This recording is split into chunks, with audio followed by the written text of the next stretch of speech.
Glória a Deus. Podemos assentar, igreja. Bom dia, meus irmãos. A paz do Senhor Jesus. É uma alegria estar com os irmãos. Estava com saudade também. Essas 2 semanas que eu não estive na igreja foram por razões que fugiram ao meu controle. Uma foi uma questão de saúde, já resolvida. E a outra porque na semana passada foi prova da UERJ. Eu levei meu filho para fazer a prova. E glória a Jesus, ele foi para a segunda fase. Amém? Quero também me desculpar com os homens. Ontem eu não estava porque eu estava trabalhando. Vida de professor, está fechando o trimestre. Eu só tenho 14 diários para fechar até amanhã. E eu não estou nem na metade deles ainda. Então ontem eu fiquei o dia inteiro no diário. Hoje eu vou sair daqui, eu vou continuar no diário. Amanhã também vou continuar no diário. Então por conta disso eu não pude estar ontem com os homens, mas vi pelas fotos que foi um belo evento. Que Deus nos permita desfrutar de novos momentos com os irmãos, com certeza. Também quero compartilhar com os irmãos uma bênção. Eu assumi a inclusão no Estado. Assumi. Estou numa fase de transição agora, eu estou saindo, por isso esses diários também precisam ser entregues todos redondinhos. Eu saio de sala de aula como professor regente e eu assumo a inclusão no Estado, especificamente na Metro 2, no município de São Gonçalo. Estamos articulando, eu quero muito, irmãos, que vocês orem por isso.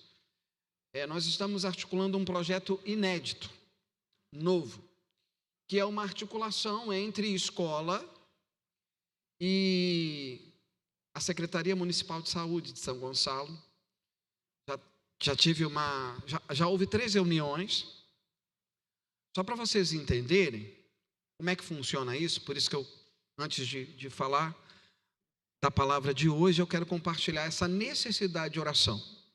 Hoje, uma criança, um pré-adolescente, um adolescente, para ter direitos, como pessoa com deficiência, uma vez que ela é declarada nessa condição, uma pessoa com deficiência, ela tem direitos e amparos legais, não só na escola, mas fora da escola. Qual é o maior desafio para famílias carentes? Famílias que são carentes de recursos financeiros e famílias que são carentes de conhecimento e de informação. Elas precisam de canais abertos.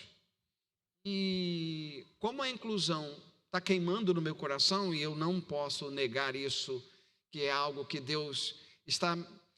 Estava até falando com Valéria, Valéria por telefone, a pastora Valéria, estava trocando essa experiência com ela. Falei, é tão bom depois que a gente passa por alguns períodos de dificuldade, de portas fechadas, você entender que as portas fechadas são maneiras que Deus tem de nos fazer entrar pelo lugar, pelas portas que Ele quer. É uma forma, quando as portas estão fechadas, e elas ficaram fechadas por muito tempo, para a minha ansiedade, para a minha humanidade, mas era Deus me conduzindo, era Deus me orientando por um caminho. E eu entendi claramente pelos últimos acontecimentos que o Senhor me quer na área de inclusão e que existe um agir de Deus, porque as portas estão se abrindo, irmãos. Ninguém me mandou, não foi a Metro que me mandou. Eu desenhei um projeto e eu fui na Secretaria Municipal de Saúde de São Gonçalo e abri um link de diálogo. Aconteceria uma reunião essa semana, não pode acontecer porque a terapeuta que ia comigo na reunião pegou Covid e ela está para a semana que vem.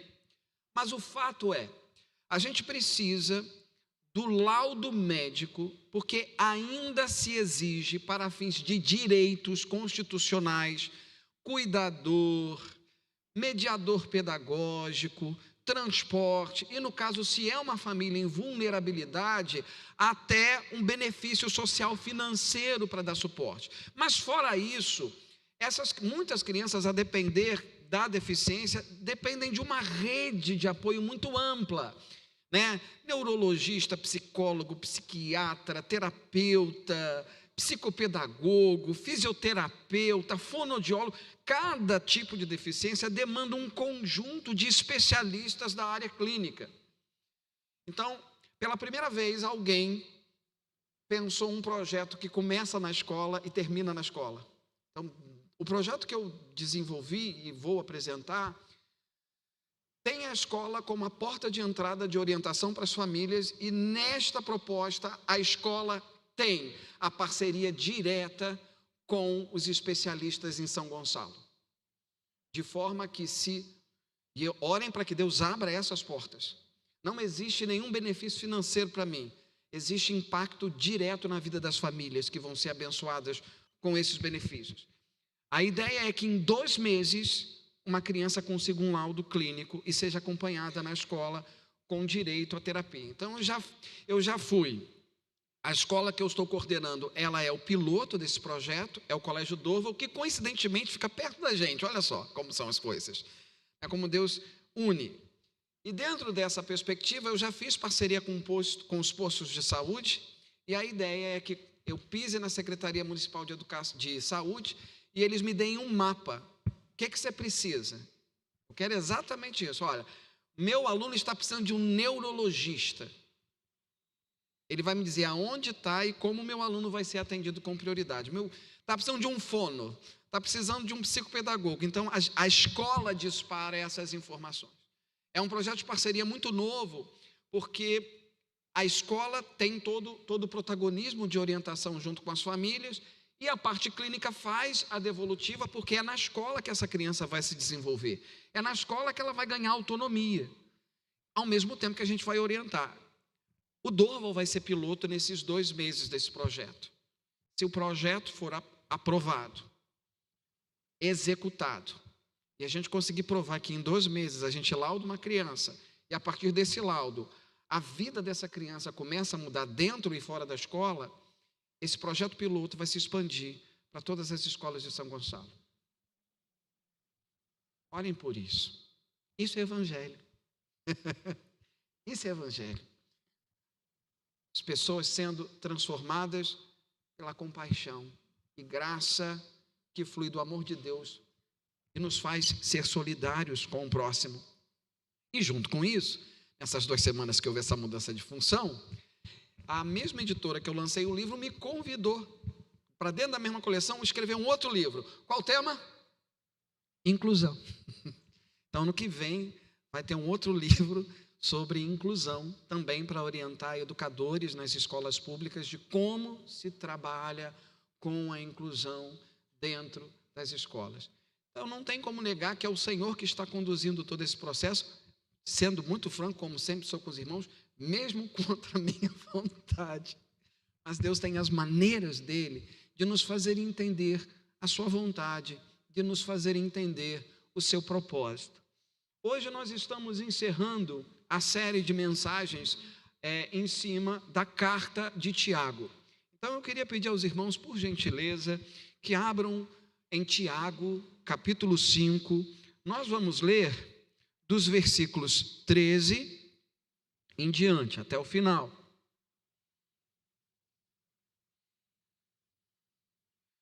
O tema da mensagem é o poder da oração e restauração. Tiago, capítulo 5, do versículo 13 ao versículo 20. A minha versão é NVI, Nova Versão Internacional, primeira edição. Diz assim a palavra do Senhor: entre vocês, há alguém que está sofrendo? Que ele ore. Há alguém que se sente feliz? Que ele cante louvores. Entre vocês, há alguém que está doente? Que ele mande chamar os presbíteros da igreja, para que estes orem sobre ele e o unjam com óleo em nome do Senhor. A oração feita com fé curará o doente. O Senhor o levantará. E se houver cometido pecados, ele será perdoado. Portanto, confessem os seus pecados uns aos outros e orem uns pelos outros para serem curados. A oração de um justo é poderosa e eficaz. Elias era humano como nós. Ele orou fervorosamente para que não chovesse, e não choveu sobre a terra durante 3 anos e meio. Orou outra vez, e os céus enviaram chuva, e a terra produziu os seus frutos. Meus irmãos, se algum de vocês se desviar da verdade e alguém o trouxer de volta, lembrem-se disso. Quem converte um pecador do erro do seu caminho, salvará a vida dessa pessoa e fará que muitíssimos pecados sejam perdoados. É muito interessante a forma como Tiago conclui a sua carta. A gente não pode esquecer que este livro que nós lemos é uma carta. E quando alguém vai ler uma carta, lê por inteiro. A mensagem está por inteira. E a gente precisa, lógico, lembrar que ele endereça essa carta não para uma pessoa e nem para uma igreja especificamente.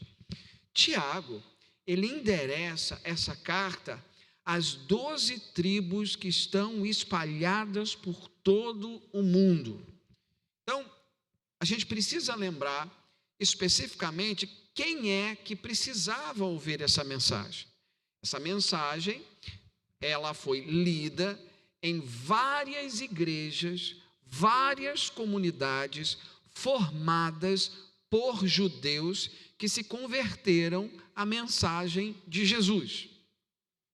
Isso por si só, no período em que a gente entende em que ela foi escrita, entre 45 e 60 depois de Cristo, traz alguns pontos muito específicos para essas comunidades de judeus convertidos a Jesus.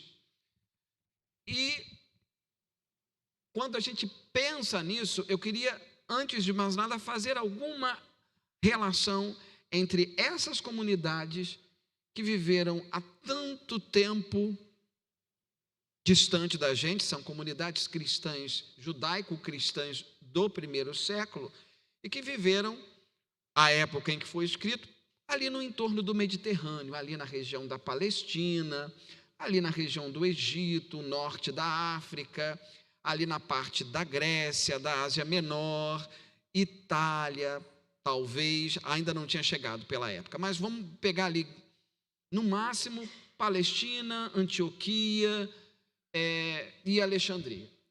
Pensando nessa perspectiva, o que eles têm que se parece com a gente e o que eles têm que é completamente diferente da gente? Primeiro, essa comunidade não é uma comunidade de judeus não convertidos, ela é uma comunidade de judeus convertidos a Jesus. Comunidades judaicas que tinham abraçado a mensagem do Evangelho. Mas eles tinham algo mais específico ainda. Por ser uma comunidade judaica, eles já tinham o hábito, semanalmente, de se reunir para ouvir a leitura das Escrituras. Eles já tinham o hábito de oração. Eles já tinham disciplina espiritual de jejum. Aqueles que tinham mais condições, tinham o hábito de pelo menos uma vez por ano ir a Jerusalém. E eles preferiam ir no período da Páscoa, né? Porque ali tinha o templo não tinha sido destruído ainda, e ali eles ofereciam os sacrifícios. O que significa isso? Era uma comunidade que já tinha uma vida religiosa. E esta vida religiosa funcionava bem para eles. Muito obrigado. Estava tudo funcionando muito bem para eles. A vida estava seguindo. Eles estavam inseridos na sociedade, vivendo a vida deles, em família, trabalhando, e pelo menos uma vez por semana iam à sinagoga. Tinham um hábito religioso de disciplinas espirituais. Parece alguma coisa? Te lembra alguma coisa? Te lembra algum grupo? Eles tinham uma rotina de viver a vida deles, de viver o trabalho deles, de se relacionar com as famílias e as tradições familiares, e iam à sinagoga. Até que aconteceu alguma coisa diferente. Eles entenderam que Jesus é o Messias que eles aguardavam. E não só entenderam isso, mas eles passaram a entender verdades espirituais que a sua comunidade original, judaica, não entendia e achava que era uma heresia, era um absurdo. E aí eu quero também que a gente faça algumas relações entre ontem e hoje. E geralmente, quando os judeus achavam que um grupo estava vivendo uma heresia, algo que era muito diferente deles, algo que escandalizava eles, algo que os incomodava, o que eles faziam? Eles queriam, primeiro, segregar, separar. Eles queriam humilhar e depois eles queriam aniquilar. Por quê? Porque os judeus tinham conseguido, dentro do Império Romano, algo que só eles possuíam como grupo étnico-cultural. Num mundo de politeísmos, de adoração a vários deuses, onde todas as culturas que estavam dentro da fronteira do Império Romano, tinham a obrigação de prestar culto ao imperador, só os judeus tinham autorização para seguir as suas tradições religiosas. Então estava bom para eles. Eles estavam vivendo bem com Roma, eles não eram perseguidos, eles podiam viver a fé deles, e dentro do mundinho deles, eles podiam segregar, humilhar e aniquilar quem eles detestavam. Qualquer semelhança com os dias de hoje não é mera coincidência, porque esse espírito de religiosidade que pairava sobre a comunidade judaica no primeiro século é muito comum hoje na igreja brasileira e na igreja mundial evangélica. Porque tal qual os judeus, no primeiro século da era cristã, conseguiram um status de operar bem, de forma acomodada e crescerem como comunidade, crescerem financeiramente, só isso estava muito bom para eles. E eles não queriam que nada e ninguém mudasse isto, a ponto de terem crucificado o próprio Cristo para manter o seu status. Anás e Caifás, em nome da sua boa vida, do seu conforto e do seu status, cegos pela ambição e pela vaidade, sacrificaram o próprio Cristo por conta do poder e do dinheiro. Hoje, tal qual a comunidade judaica do primeiro século, existem lideranças evangélicas na igreja brasileira e no mundo que estão sacrificando o Cristo do Evangelho em nome de status, poder, com um discurso de prosperidade que não é condizente com o Evangelho verdadeiro. E isso nos coloca, essa relação que precisamos fazer, ela nos confronta diretamente. Porque foi justamente quando esse grupo de judeus entendeu que Cristo, o Cristo do Evangelho, o Cristo anunciado pelo Evangelho, confrontava o status daquelas lideranças religiosas, denunciando a hipocrisia e a religiosidade morta, que os colocou numa situação de vulnerabilidade, de fragilidade. Naquele momento, no primeiro século da era cristã, na época em que essas comunidades estavam vivendo, assumir o Evangelho de Jesus era romper com o conforto e o comodismo de toda a tradição religiosa que os amparava até aquele momento. E ao romper com todo o conforto dessa tradição religiosa, eles passam por, literalmente, perseguição. Entenda, quem tem amigos judeus, e eles se aproximam de nós e eles falam isso no debate. Um judeu religioso ortodoxo, ele não se incomoda se um filho não é fiel às práticas religiosas do judaísmo. Nem a comunidade judaica como um todo, ela vê com maus olhos se aquelas pessoas não estão seguindo as práticas judaicas. Mas se um desses judeus se converte a Jesus, vira de uma forma que as famílias mais ortodoxas, assim como as muçulmanas, no caso do mundo árabe, expulsam de casa, cortam relações.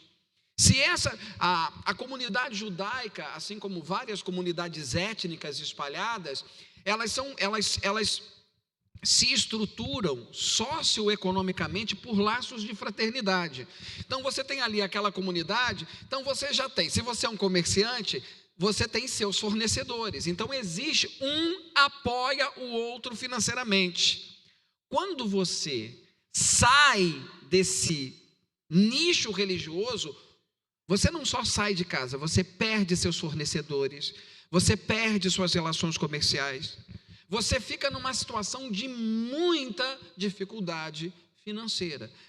Para além disso, segundo o próprio livro de Atos nos coloca, houve perseguição severa das autoridades religiosas judaicas. Perseguição a ponto de prender, de matar e de torturar os primeiros judeus que se converteram à mensagem de Jesus.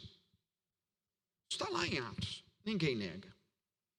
Portanto, essa comunidade que estava espalhada, para onde Tiago direciona as suas cartas, detalhe que Tiago, quando escreve esta carta, está vivendo um momento onde a própria igreja de Jerusalém é clandestina, é perseguida. Apóstolo Paulo inúmeras vezes levantava coleta para a igreja de Jerusalém, porque a comunidade de Jerusalém era uma comunidade que estava em carência financeira, porque aqueles judeus que assumiram Jesus, eles perderam seus trabalhos, perderam seus negócios e tinham que se esconder para não serem presos e mortos. Então era uma igreja, uma comunidade que dependia das ofertas das outras igrejas para sobreviver, não apenas as suas lideranças, mas os seus membros. A ponto da gente perceber, por exemplo, a necessidade do diaconato, né? Que distribuía lá os bens entre os irmãos. Esse é o cristianismo do primeiro século. Seguir a Jesus, naquele contexto, não é nada confortável, não é nada agradável.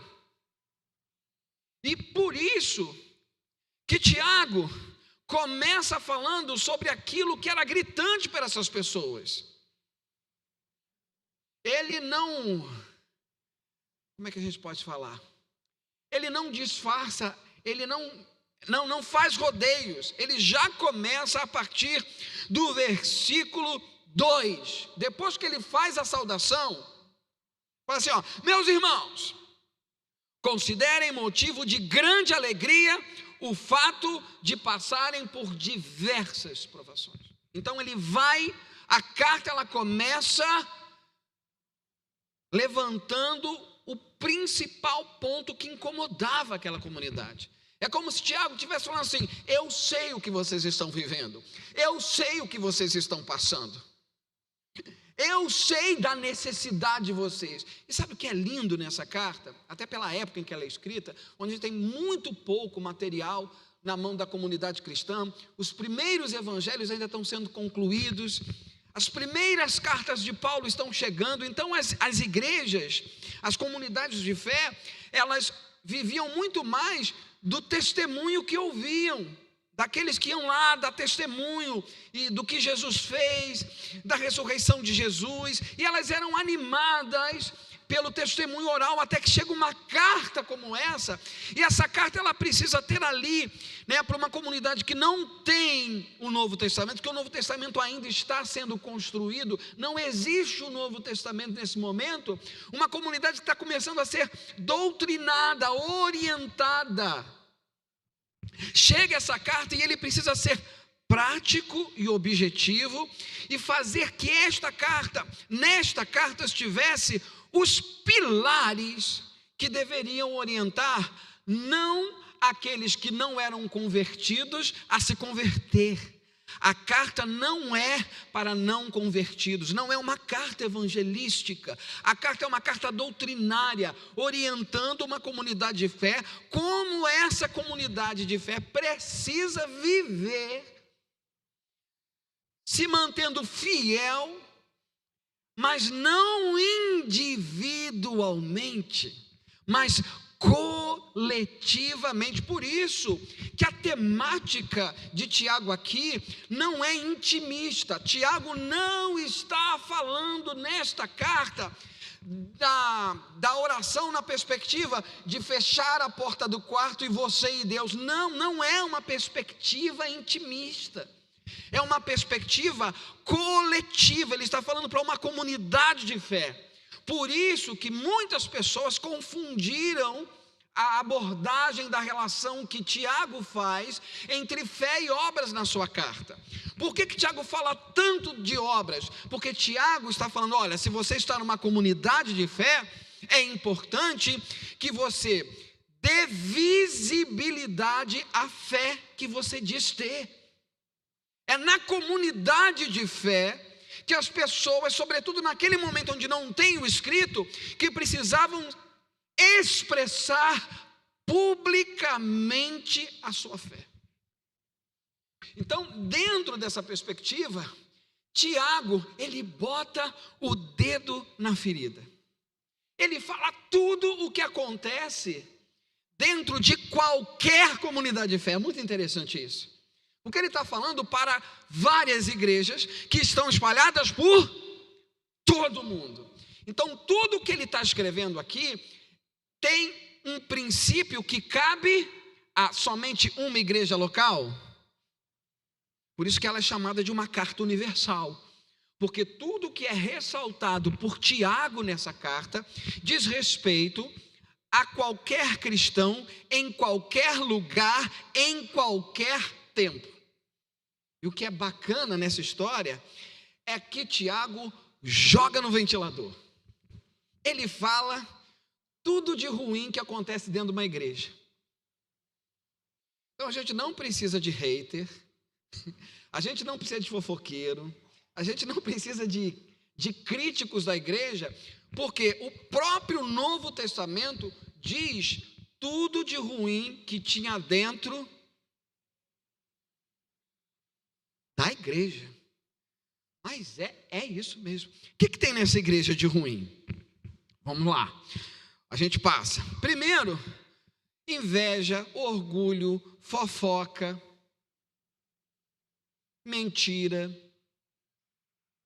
ciúme, disputa, acepção de pessoas, gente querendo aparecer.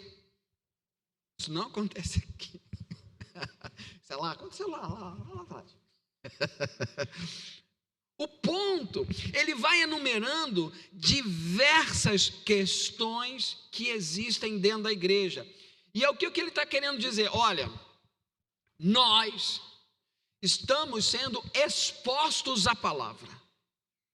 Nós estamos ouvindo, estamos lendo verdades espirituais. Vocês já estão acostumados com isso? Porque vocês iam todo sábado, vamos mudar o discurso. Todo sábado vocês iam à sinagoga. Todo sábado tinha lá algum rabino, algum doutor da lei, né, que ia lá, fazia uma oração, cantava salmos, era essa a liturgia da sinagoga. Né, o rabino, ou o conjunto de anciãos, junto com os rabinos, eles abriam com orações, cântico de salmos, e depois liam um texto da escritura, e alguém interpretava aquele texto, uma oração final, e todos iam para as suas casas. Qualquer semelhança não é coincidência. E aí que vem o ponto. Vocês desenvolveram uma religiosidade que bastava para vocês achar que ir para a sinagoga, ouvir o texto das escrituras, fazer uma oração litúrgica, jejuar, dar esmolas, dizimar, que isso era suficiente para estabelecer o que vocês chamam de relação com Deus. Como o pastor Luciano bem colocou aqui, na hora da oferta, quando fez a menção sobre o velório do seu primo, relação com Deus vai muito além do que fazemos nessa vida. Relação com Deus trata de um propósito eterno. Salmo 139 diz que todos os dias da minha vida foram escritos, cada um deles, quando eu não existi. Isso significa que antes de eu ser gerado no ventre da minha mãe, em Deus, eu já tinha um propósito designado por Ele, que diz respeito a algo que nasceu no coração de Deus a meu respeito,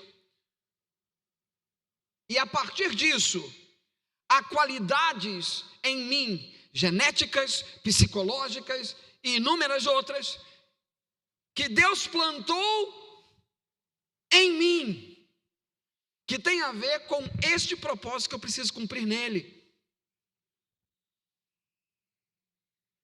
Eu não escolhi o ventre que me gerou. Eu não escolhi a família pela qual Deus me colocou no mundo.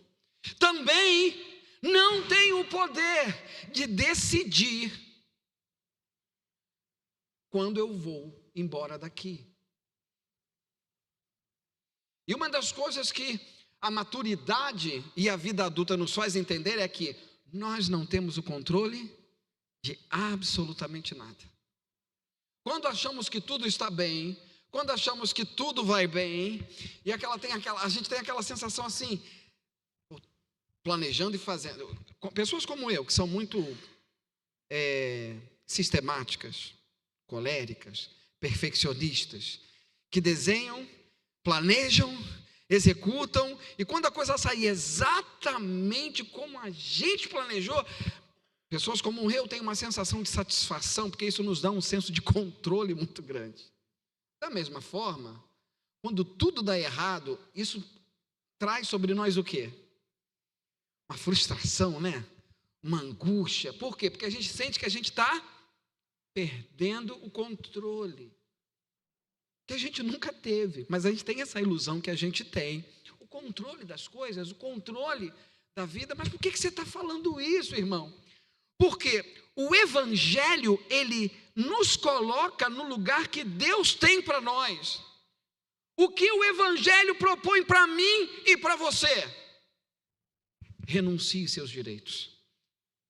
negue a si mesmo, assuma que você não tem o controle das coisas e busque em mim o real sentido para a sua vida. E quando a gente para pensar nisso, que o Evangelho de Jesus, ele nos desmonta, ele nos constrange, ele nos leva a um ponto de nos tirar da acomodação, de nos tirar da sensação de controle. A gente tem duas sensações: total desespero, a sensação de que o mundo vai desabar, o nosso mundo. Mas ao mesmo tempo, quando você começa a discernir pela ação do Espírito Santo a boa e perfeita e agradável vontade de Deus diante dos seus olhos, eu não sei explicar racionalmente esse processo, mas você tem de um lado o mundo desabando, mas uma paz que te dá uma sensação de que se Ele está no controle, tudo vai sair bem. Só que pegaram esse discurso e fizeram uma mexida muito perversa, tal qual os judeus queriam fazer. E é contra isso que Tiago escreve. Olha só, vocês precisam entender uma coisa. Sabe por que a provação veio? Sabe por que as coisas estão dando errado? Sabe por que está dando errado? Porque Deus precisa se fazer valer na minha e na sua vida. Sabe por que Deus está desmontando expectativas? Porque o propósito da provação é o quê? Ele fala isso: nos amadurecer e nos tornar íntegros, inteiros. Enquanto a provação não derrubar as nossas imaturidades, as nossas meninices, as nossas falsas expectativas, nós não revelaremos aquilo que precisamos ser em Cristo. E não adianta, querido, não existe um ser humano na face da terra, em sã consciência, que decida alegremente entrar por uma porta que lhe trará sofrimento, de forma assim voluntária. Ninguém aqui é doido.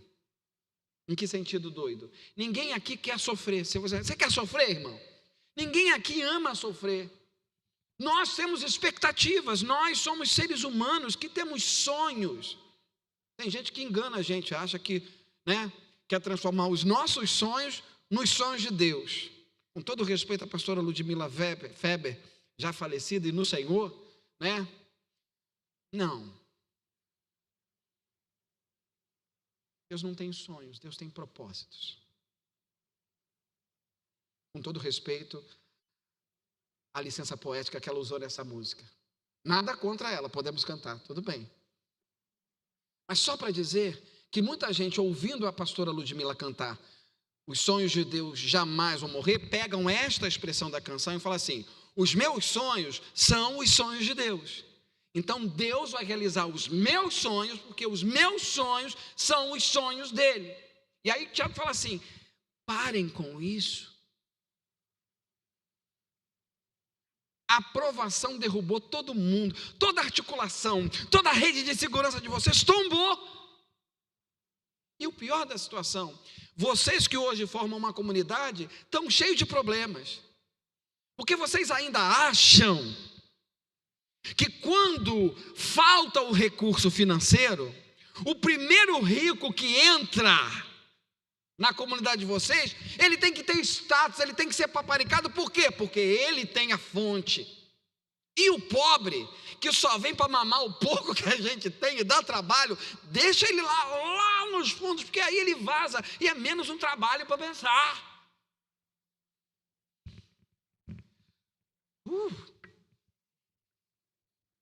É isso.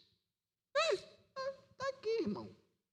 Meditamos nessa semana sobre tudo isso. Não satisfeito sobre isso, Ele chega e fala: meu irmão, tem uma forma evidente dessa comunidade revelar que ela está caminhando no caminho de Jesus. Você diz que você tem fé? Você tem teologia? Você tem bacharelado, mestrado, doutorado, PhD em teologia? Você já leu a Bíblia toda 500 vezes? Você faz jejum toda semana você está no monte. Do que vale isso, se aquele que tem carência, aquele que tem falta, está do teu lado e está falando assim: está faltando na minha casa, vou orar por você e Deus vai te abençoar. É isso que Tiago recomenda? Não! E o que é mais doido ainda, Tiago recomenda numa comunidade que está carente financeiramente, que tem pouco recurso ou nenhum recurso. Tiago fala assim: olha, a sua fé vai ser expressa quando no pouco recurso ou no nenhum recurso que você tiver, chegar alguém precisando e vocês dividirem.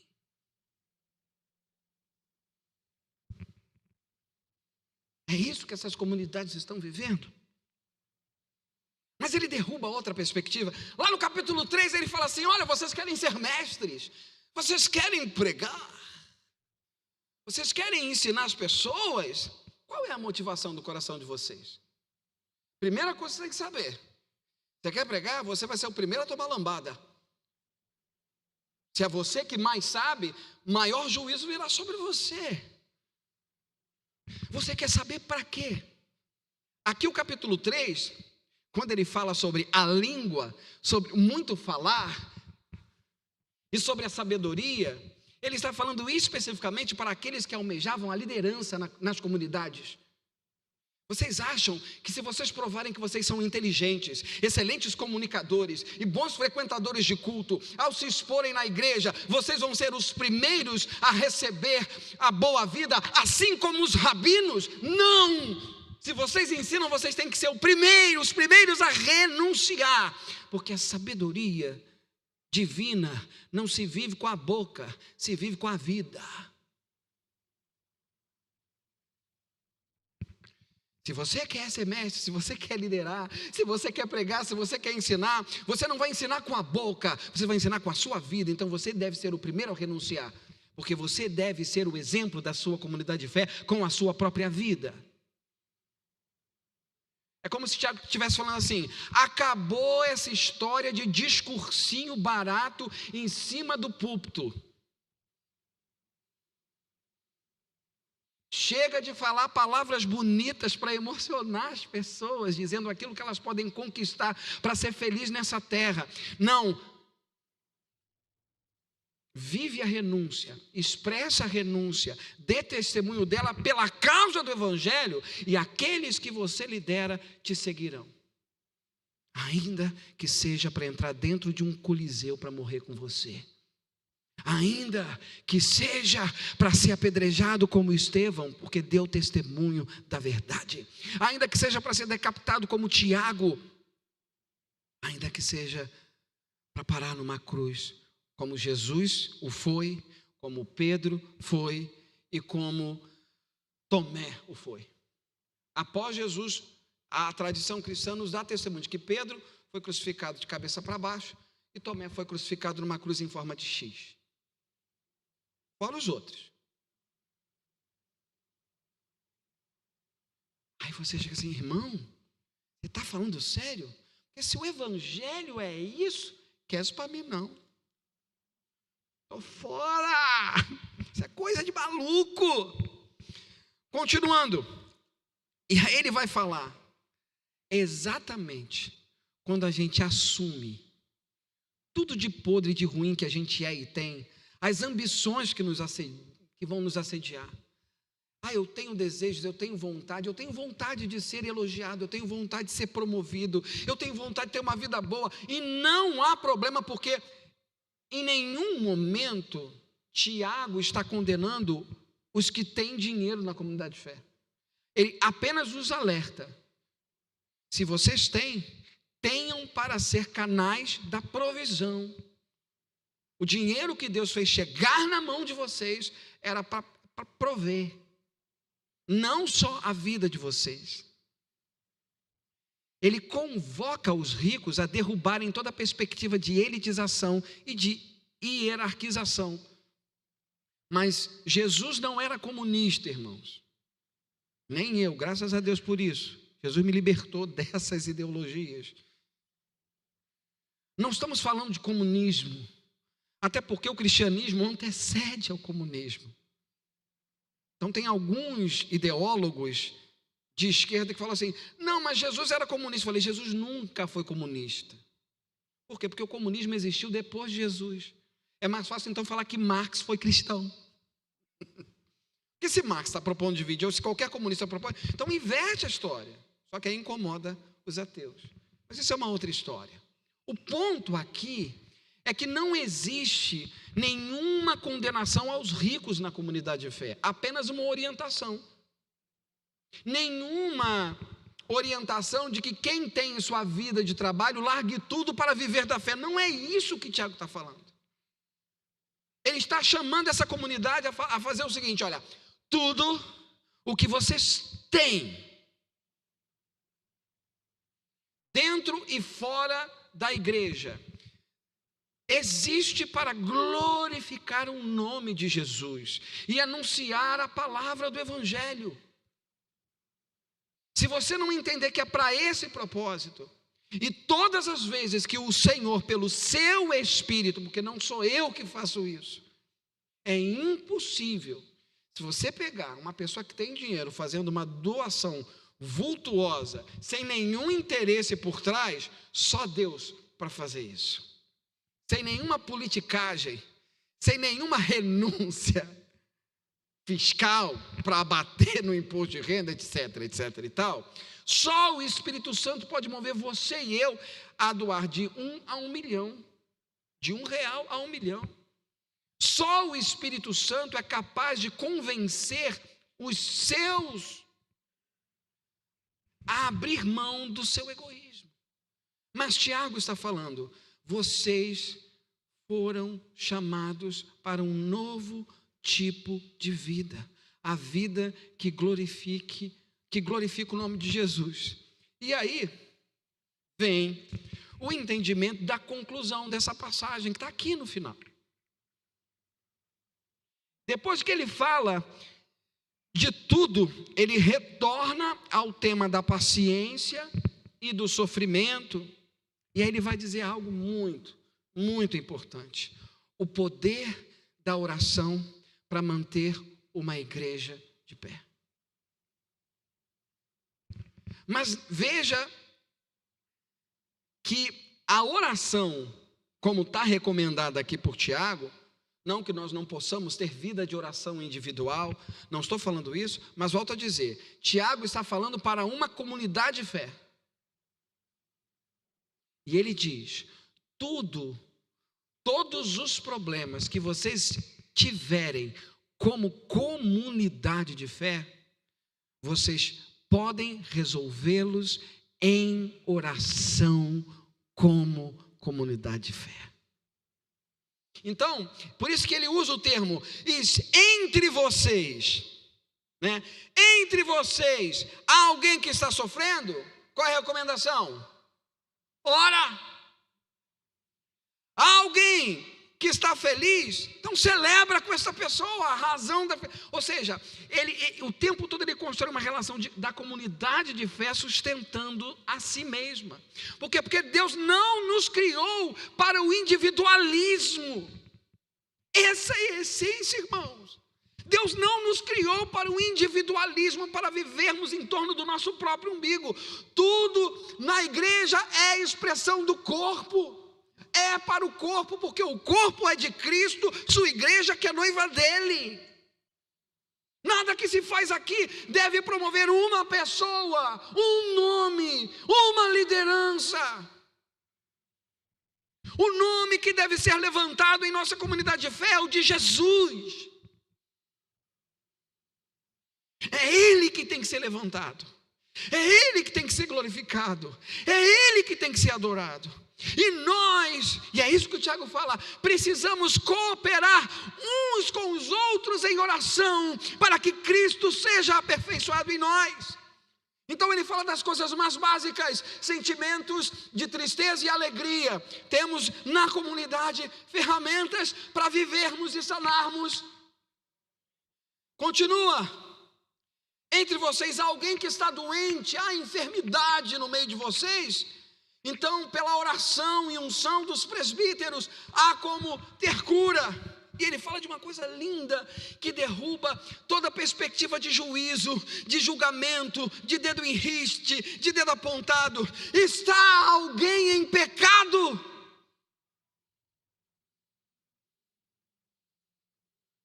Ele fala, confessai os vossos pecados uns aos outros, para que sareis. Porque a comunidade da fé não deve ser um lugar que sustenta a hipocrisia das máscaras religiosas. Nós convivemos diariamente com a nossa humanidade, com as nossas dificuldades, com as nossas fragilidades. A minha vida será um livro aberto? Evidente que não. Não são todas as pessoas que têm maturidade para ouvir, discernir e estar comigo. Mas eu, na comunidade de fé, eu tenho pessoas que podem me amparar no dia mau, onde eu possa confessar, onde eu possa expressar a minha fragilidade, a minha vontade de desistir, a minha vontade de jogar a toalha. Pastor Josué Gonçalves fala uma coisa linda, e é um princípio que eu tenho tomado. Quem confessa tentação não confessa pecado. Se você procura um irmão no momento da crise, antes que o pecado se estabeleça de fato, você tem com quem orar com você. Entenda, vamos fazer uma separação. Se eu peco, oro ao Senhor e peço perdão pelo meu pecado, eu sou perdoado imediatamente. Eu não preciso de um pastor, de um padre, de algum irmão para validar o perdão dos meus pecados, porque em Cristo eu já fui perdoado disso. A gente não está falando de perdão de pecados, a gente está falando de cura de pecados. É diferente. Tiago não fala, confessai os vossos pecados, as vossas culpas uns aos outros, para que sejam perdoados. Não é isso que ele fala. Ele fala, confessai os vossos pecados uns aos outros, para que sareis. Então, quando eu tenho uma relação de confiança com pastora Valéria, pastor Luciano, pastor Felipe, Célia, a ponto de abrir o meu coração, de confessar, primeira coisa, eu sei que eles vão me acolher sem me julgar. Porém, se necessário, vão me exortar, vão me admoestar em amor. O fato de eu confessar não vai fazer com que eles cheguem assim, não, você não pecou não, tadinho, você deixa assim. Não. Eles vão testemunhar da minha confissão, e se é pecado, continuará sendo pecado, só que agora confessado, mais do que perdoado. E nessa perspectiva de confissão, eu encontro neles uma rede de apoio para me fortalecer. A nossa comunidade de fé precisa se estruturar num ambiente onde eu não tenho medo de ser julgado por ninguém, porque todo mundo está na mesma condição, debaixo da mesma graça. E vai encontrar, à medida que, em oração, nesse ambiente de confissão, eu assumo, eu estou perdido, eu estou querendo desistir. Se eu tenho a quem recorrer no dia mau, a restauração virá sobre a minha vida. E é na comunidade da fé que eu encontro o real sentido do meu propósito. Vamos passar, pense em duas coisas básicas, importantíssimas que a gente tem que pensar. Se tem um ser único que poderia viver olhando para o próprio umbigo, é o próprio Deus. Você concorda comigo? Deus não precisa de nada e de ninguém. Deus não tem necessidade de nada e de ninguém. Ele é todo poderoso. Deus poderia ficar só Ele, e Ele não teria crise de solidão nem depressão. Deus não é um ser egocêntrico que quer ser adorado. O Senhor escolheu, decidiu nos criar de acordo com Apocalipse 4:11, porque Ele nos desejou.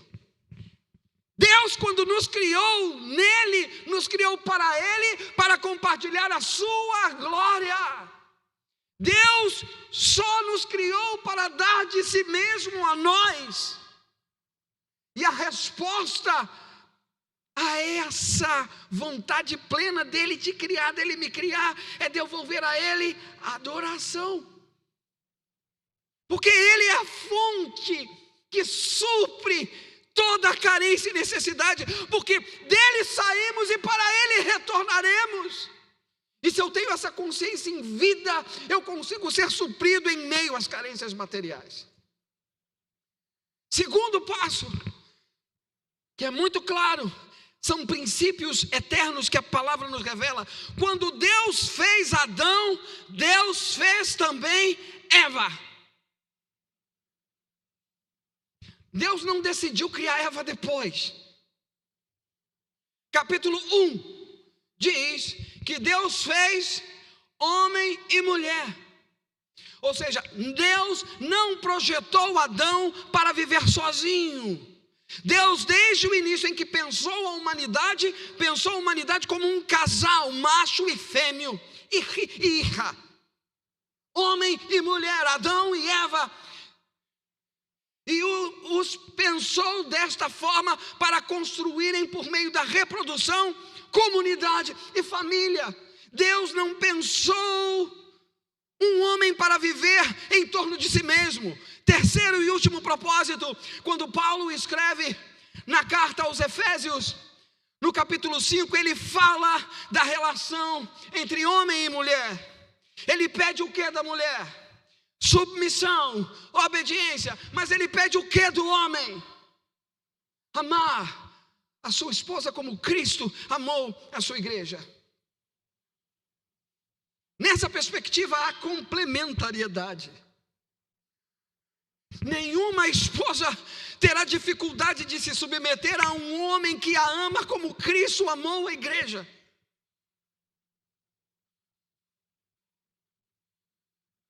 Nessa perspectiva, Deus não pensa que na família o homem é o reizinho do lar, que a mulher deve girar em torno do marido, porque ele deve amar esta mulher como Cristo amou a igreja, a ponto de dar a vida por ela. Então não existe em Cristo patriarcado, misoginia, nem machismo. O evangelho está à frente de seu tempo, está atrás de seu tempo, porque ele é eterno. Ele fala sobre a humanidade que deve existir em Cristo. E é com essa perspectiva que Tiago conclui a sua carta. Vocês vão continuar com problemas. Vocês vão continuar tendo gente com defeito, gente falha, gente chata, gente mala. Mas vocês também são chatos, têm defeitos, têm pecados e são malas. Então vocês vão se sustentar em amor, na expressão da oração, nas obras que expressam publicamente a sua fé, servindo o outro em amor. É assim que vocês vão perseverar, e em perseverando, vocês vão continuar, e vocês continuando, vocês vão carregar na vida a mensagem do evangelho. Essa é a orientação da carta de Tiago. Por isso que a oração é o desfecho, mas não é a oração de todo mundo ficar na sua casinha isolado, assistindo o culto pelo YouTube, e muito menos um cristianismo que se expressa somente quando a gente está durante o culto, ou um cristianismo que me faz querer ser cristão somente quando eu venho para a igreja. E quando eu estou na escola, e quando eu estou na casa, e quando eu estou na vizinhança, e quando eu estou dirigindo um carro num dia mau, é isso que a gente tem que pensar. A minha existência precisa dar testemunho do evangelho. É só isso que Tiago falou. Você tem um bom discurso, mostra ele com a sua vida, vai ser muito mais eficaz. vai ser muito mais desafiador, mas mais eficaz. Quando ficar difícil, você não está sozinho, você tem uma comunidade de fé que pode orar por você, que pode orar com você. Essa é a força da igreja. Esse é o propósito da igreja. Carregar a mensagem do Evangelho, que nada mais é uma comunidade de fé, que pelas obras tem a expressão pública dessa graça. Amém? Concluímos, Tiago. Vamos ficar de pé?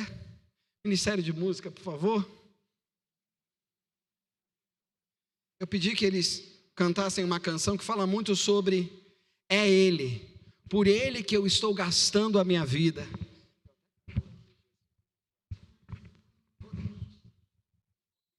Esquentou aqui, aleluia. O metabolismo acelerou. Essa canção que nós vamos cantar para encerrar o culto dessa manhã, fala sobre isso. A referência que inspira o autor dessa canção é a vida de João Batista. Aquele que entendeu que é perdendo que se ganha. E isso não mudou, o Evangelho não mudou.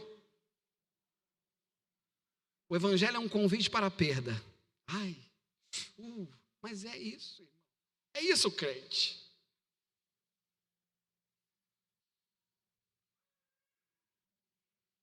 Feche seus olhos. Já que estamos falando de oração, vamos concluir com oração. Você tem dificuldade como eu? Eu quero confessar diante dos irmãos, eu tenho dificuldade. E eu preciso colocar em oração todos os dias.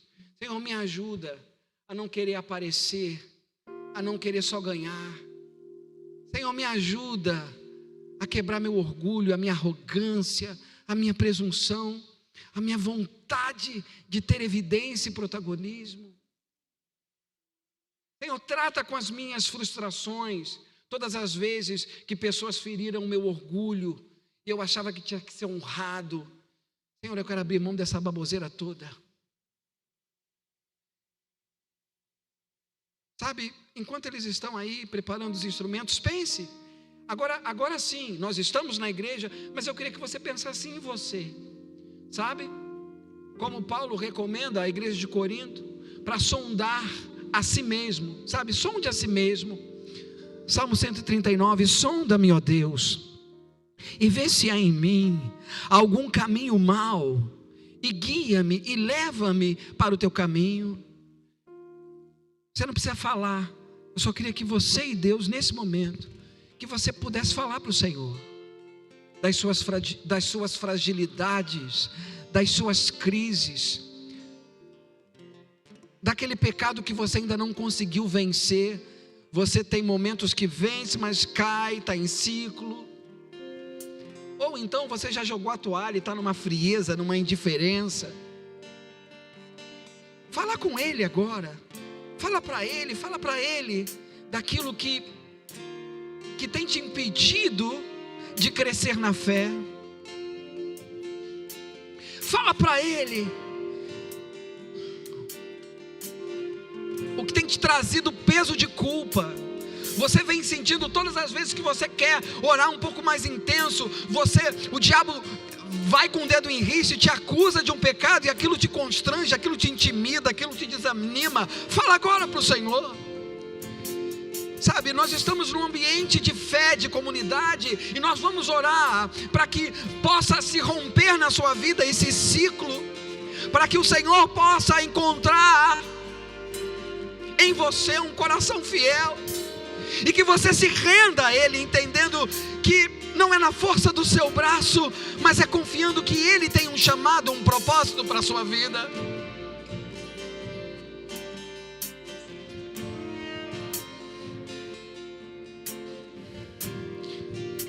Aleluia, Jesus.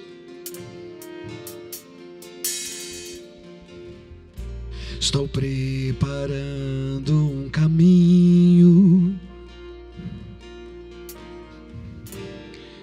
endireitando as veredas,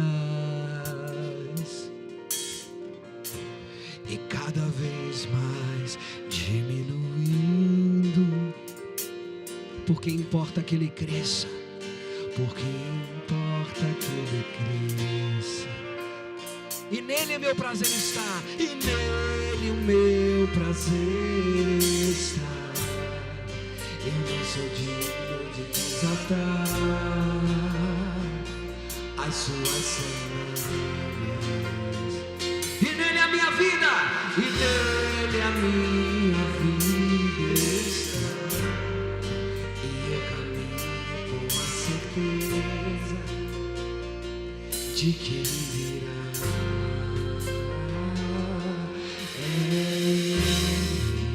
Por Ele que eu estou gastando a minha vida.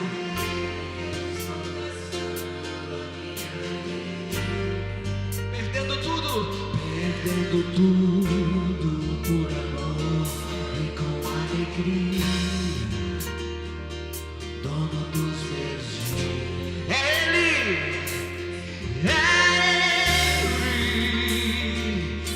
Por Ele que eu estou gastando a minha vida.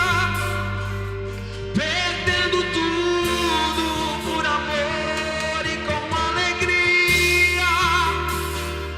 Dono dos meus dias. Do início estou preparando um caminho. Estou preparando um caminho. Deus tem um chamado para a tua vida. Não desperdiça mais esse tempo. O Espírito Santo te desperta esta manhã.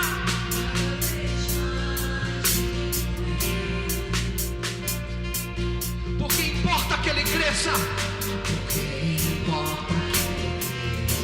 E nele meu prazer está. E nele meu prazer está. Eu não sou digno de desatar as suas sandálias. E nele a minha vida está.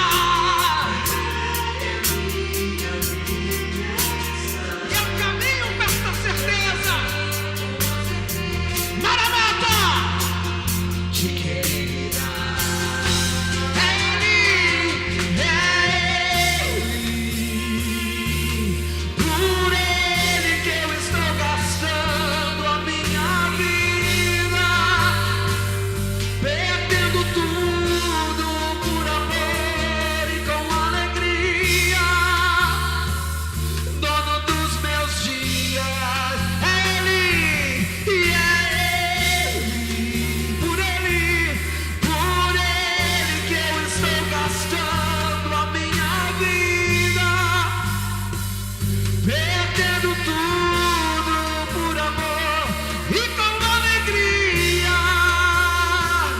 Dono dos meus dias. E Ele virá. Oh, Maranata! Soberano em poder. Ele virá. E o governo vejam, Ele traz consigo a sua recompensa. Ele virá. Soberano em poder. Ele virá. E o governo está nele. Vejam, Ele traz consigo a sua recompensa. É Ele. Por Ele que eu estou gastando a minha vida. Perdendo tudo por amor e com alegria. Dono dos meus dias. É Ele. Por Ele que eu estou gastando a minha vida. Perdendo tudo por amor e com alegria. Dono dos meus dias. E Ele virá. Soberano em poder. Ele virá.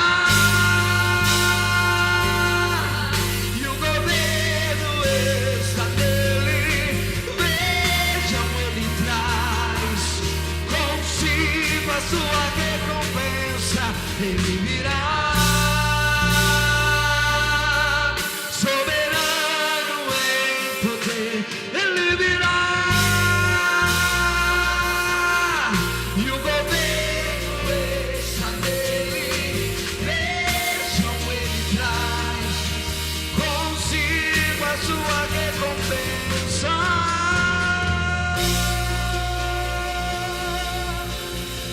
Aleluia, aleluia.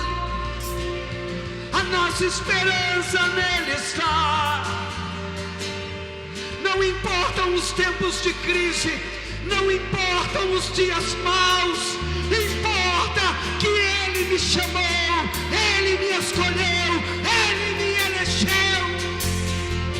Nele está a minha vida. Tu és o meu sustento, Senhor. Tu és a minha recompensa.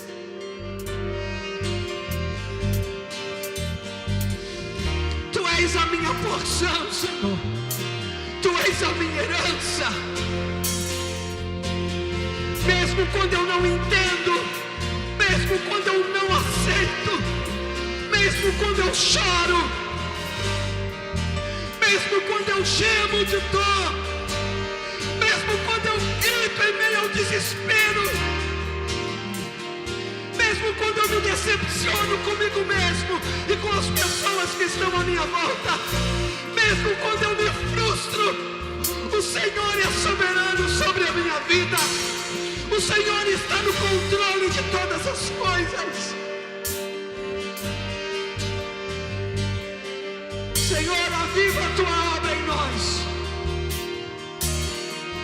Que possamos nos sentir, Senhor, assim como essa comunidade, essas muitas comunidades, quando leram essa carta de Tiago a primeira vez, o teu Espírito, eu creio, trouxe fortalecimento, o teu Espírito trouxe consolo, o teu Espírito avivou a obra.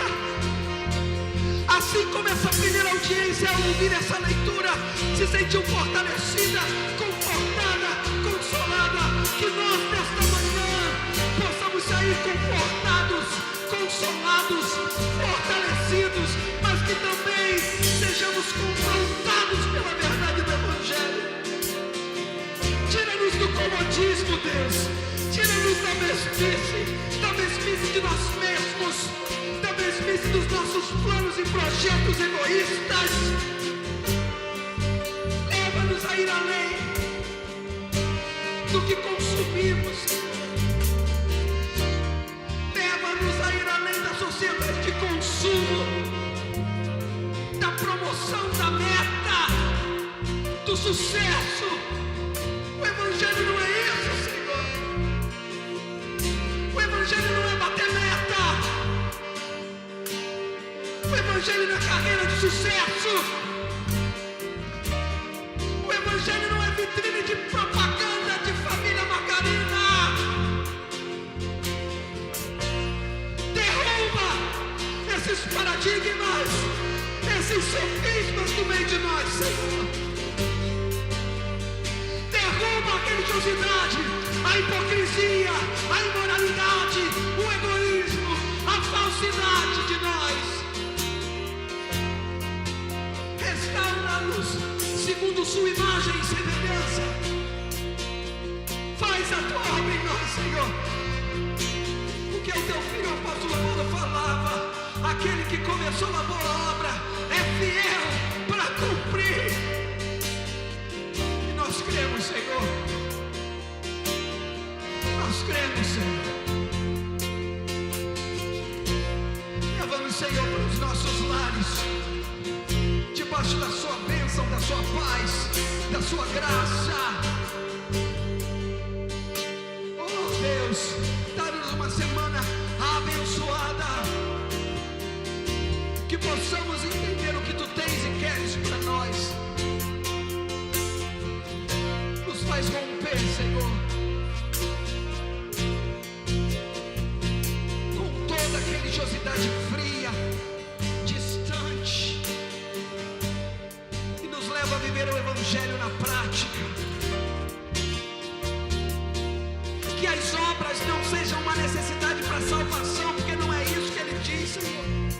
mas que as obras sejam um testemunho da nossa fé em Ti. É o que eu te peço, Senhor, neste início de tarde, sobre minha vida, sobre a vida da Tua igreja, sobre cada um que ouvirá esta ministração, aqueles que ouvirão estando de seus lares. Que o Teu Espírito incomode, que o Teu Espírito traga arrependimento a cada um de nós. É o que eu te peço, em nome de Jesus.